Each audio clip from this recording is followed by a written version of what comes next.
This is a diagram of PET, or positron emission tomography, which is one of the most common uses of nuclear medicine, and it is used to detect the early onset of diseases before other tests can. But we thought it would be better explained by a doctor. Sanders, what do you guys use to diagnose and treat cancer? We use PET, or positron emission tomography, uses small amounts of radioactive materials called radio tracers, a special camera and a computer to evaluate organ and tissue functions by identifying body changes at the cellular level.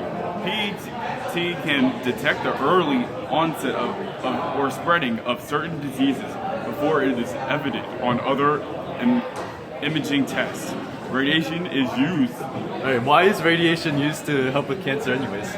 Oh, radiation is used to help with cancer because it damages DNA and kills the cancer cells. The radiation can either directly kill the cells or create charged particles that then kill the cells. Do you use radiation for anything else in your job? Yes, I use X-rays to see whether bones are broken or not. The broad area of X-ray is used called radiology. Within radiology, we find more specialized areas like mammography, computerized tomography, CT, and nuclear medicine.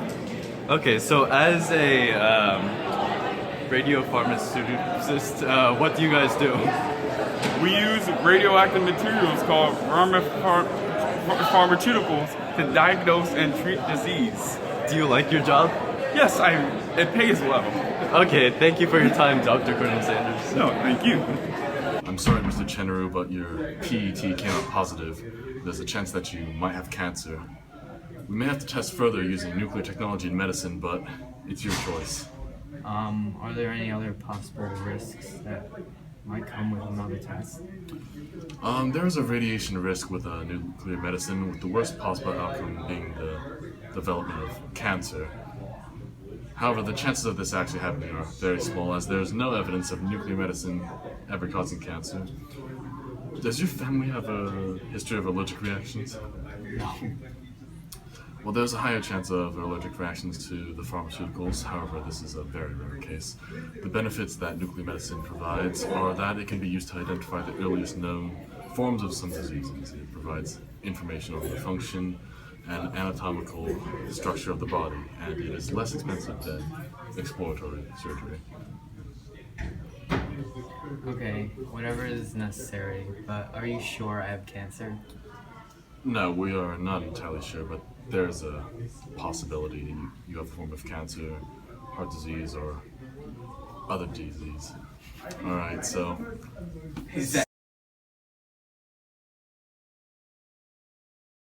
Non-iodizing radiation is radiation that does not have enough energy to completely remove an electron from an atom or molecule. Ionizing radiation is radiation that carries enough energy to free electrons from atoms, or ionize the atoms. Health risks include effects such as adding thermal energy into biological tissue that can lead to burns. Biological effects can be subdivided into the optical radiation portion, where electron excitation can occur, where the wavelength is smaller than the body, which is where heating by induced currents can occur. There are also other effects that are not widely understood, and even denied, where the wavelength is much larger than the body, where heating via induced currents rarely occurs. Some types of non-iodizing electromagnetic radiation include near ultraviolet radiation, visible light, infrared, and microwave. Types of ionizing electromagnetic radiation include alpha, beta, and neutron particles, and gamma and X-rays. The effects of radiation cannot easily be treated, but there are several remedies and elements that can help. One of the most common is iodine. One of the first diseases that can occur in people living near nuclear facilities that have faced a nuclear fallout is thyroid cancer. Potassium iodide, which is also known as the thyroid mineral, can greatly help in preventing thyroid cancer, as it can maintain the right balance of iodine in the thyroid. This compound also helps in the healthy functioning of the thyroid as a whole and protects it from both hyper and hypothyroidism. Chlorella is a freshwater, single-celled algae that contains the highest amount of chlorophyll in any known plant. Apart from having numerous benefits for the body, it is also one of the best-known methods of expelling radiation from the body.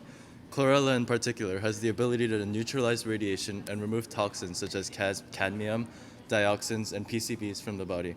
Its ability to detoxify uranium, lead, and copper has also made it very valuable, especially considering the scenario today. When it comes to getting rid of radiation from your body, fulvic acid is right on the top of the list, as it can break down heavy metals and toxins in the body and even throw it out of the system. It also doesn't have any side effects. Reishi mushrooms are known to have some amazing health benefits. They can strengthen the immune system and improve blood circulation. And an important use of this mushroom that is very relevant today is that it is known to offer protection against ionizing radiation. However, not considering other natural remedies, there are other methods that our body uses to fight the effects of radiation exposure. To a certain extent, your skin protects against ultraviolet rays, and if DNA is damaged by any kind of radiation, it can naturally repair the damages as long as it is very minor. Lastly, if a cell is damaged by radiation and another toxin, many things can happen. The cell might have some minor damage that is repaired. The cell might have some minor damage that remains inactive until another agent interacts with the cell again. The cell might have damage to the genetic code that doesn't show up until future generations if it is a reproductive cell like a sperm or egg cell. The cell might have damage that causes it to become cancerous. The cell might simply stop functioning. Or lastly, the cell may die, which is the worst possible case. Nuclear medicine involves radioactive materials called radiotracers to be injected into the bloodstream, or inhaled or swallowed. Then the radiotracer gives off gamma energy, which can be detected by a camera, which takes image inside your body and to identify any diseases. Nuclear radiation can be used to diagnose and determine the severity of many diseases, including many types of cancers, heart disease, gastrointestinal disease, endocrine, neurological disorders, abnormalities within the body.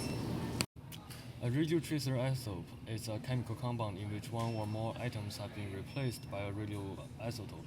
So by virtue of its radioactive decay, it can be used to explore the mechanism of chemical reactions by tracing the path that the radioisotope follows from reactants to products. A radiotracer isotope replaces a stable chemical element in a compound introduced into the body, enabling its metabolism, distribution, and elimination to be followed in the living animal. Two examples of radiotracer isotopes are sodium iodide and technetium-99m. Sodium iodide is used to check whether the thyroid gland is working properly, and technetium-99m is used for detection and prognosis of coronary artery disease.